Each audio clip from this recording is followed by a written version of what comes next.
What is associated with the Phantom?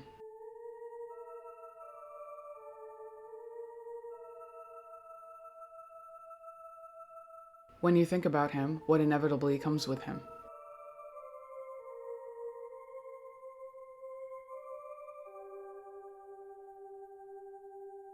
What element is used on stage the most and preserved meticulously during the creation of the sets?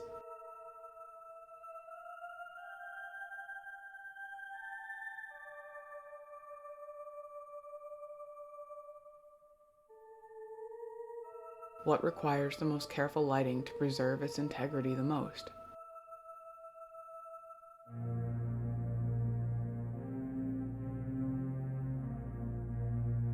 Darkness. This to me is why things like the movie, the 25th anniversary, promo shoots, or any upcoming recordings of the stage fail quite miserably in capturing what I've loved the most about the essence of the production and the essence of the Phantom. It was that careful and calculated decision in the very beginning to keep the stage barely lit, which inevitably will not be preserved by a camera team. Of course, there have been plenty of films shot almost in complete darkness, or which utilize very muted colors, but they are the creations of those writers and directors who would have envisioned as much for their own storytelling. It would require careful attention, specialized direction, and an appreciation for everything the original was to preserve. Right now, the state of stage recordings, remakes, and restagings is the more stuff you see, the better and more impressive it is. More is better, of course. More movement, more effects, more lights, more action, faster, cheaper, better. These tools, so integral to bringing Phantom to life, are the antithesis of this modern era of 4K crystalline clarity. He won't be captured in high-definition digital technologies, or emerged for the lover of cluttered staging, special effects, projectors, or backdrops. Empty space to them means an unutilized tool to make a statement to improve or, God forbid, upgrade, and requires a hubris and ego which grows like a cancer over the minds of whatever creature manages to point a camera at the world. Directors would want every hair of the wig captured in insulting clarity, every edge of his suit accentuated against the Lair's candlelight, instead of allowing the elemental quality of the blackness create the organism of darkness, forming him completely, but for our limited eyes.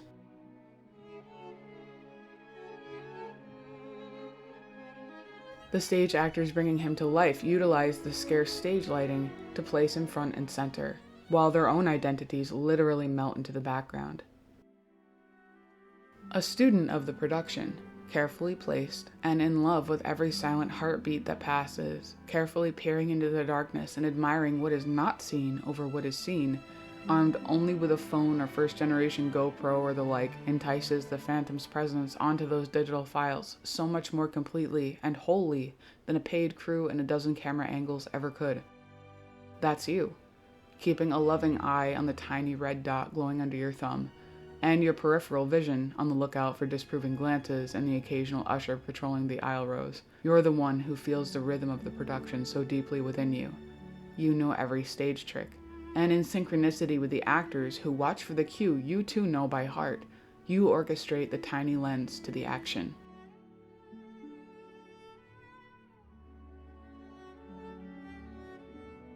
The bouncing of the distorted sepia-toned tape from the 80s, and the static fuzz of the recording from the 90s, and the digital pixelation from the 2000s, and finally those rare captures of beauty from the last decade are priceless time capsules.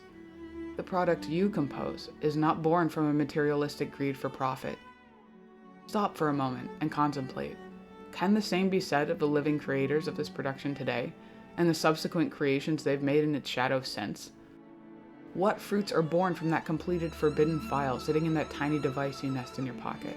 How many actors have been exposed to thousands of new fans who have never seen them on stage but wait for the opportunity to support them? How many incredible moments for study, how many moments of pure talent have been captured by you, the bootlegger, to go down into theater history forevermore?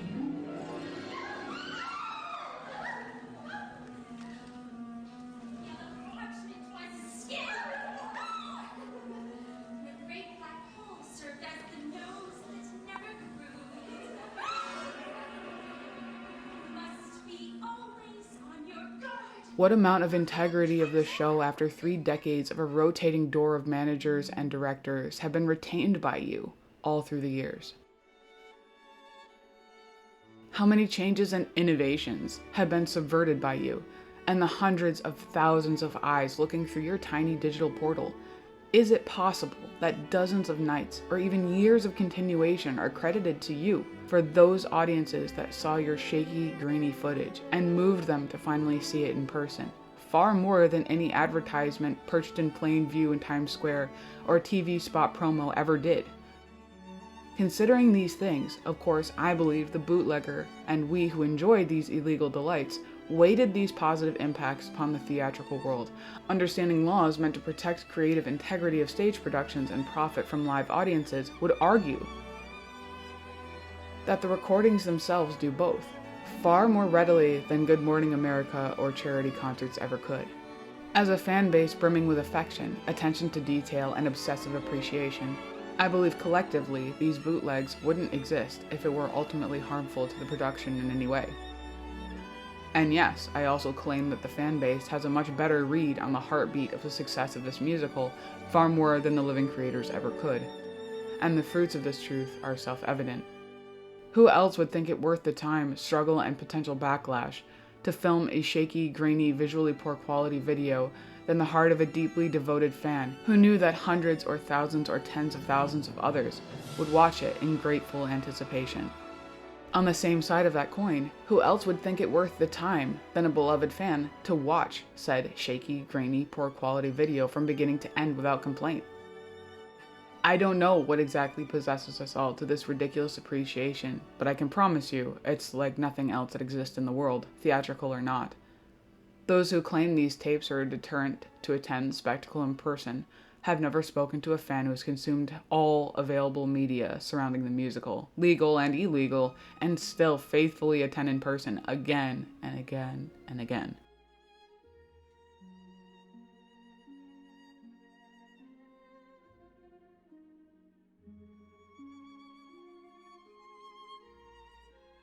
Honestly, I believe those original creators who could have these videos swiped from the internet in instant, merciless totality do not, because they know everything I've stated is true.